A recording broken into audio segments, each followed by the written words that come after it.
վերաբերում է փաթեթի շրջանակներին, ինչպես ենք ընտրել այն հիվանդությունները, վիճակները, որոնք որ ներառվելու են։ Նախ վերլուծել ենք Հայաստանում հիվանդացության եւ մահացության բեռը, ինչից են մարդիկ ամենաշատը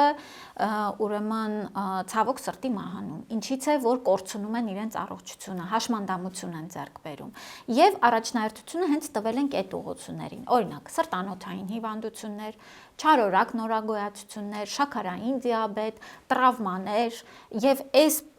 հիվանդությունների շրջանակում կառուցել ենք մեր փաթեթը։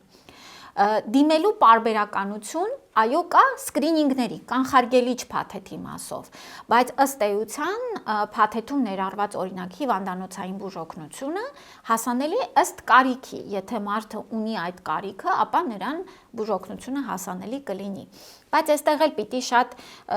գրագետ մոտենանք եւ ուղին, թե ինչպես է ստանում ծառայությունները, եւս շատ կարեւոր է, այսինքն պլանային դեպքերի մասով մենք պետք է պոլիկլինիկա ամբուլատորիա այցելենք եւ հետո արդեն ուղեգրով գնանք հիվանդանոցային օղակից ստանանք բուժօգնություն։ Այն մարդիկ, ովքեր այսօր պետպատվերով ստանում են, ըստ էության արդեն շատ սովոր են այս ուղուն եւ վստահաբար առաջիկա մի քանի ամիսների ընթացքում մեր քաղաքացիներն էլ արդեն շատ ավելի իրազեկված կլինեն այդ ճանապարհը ինչպես պետք է անցնեն։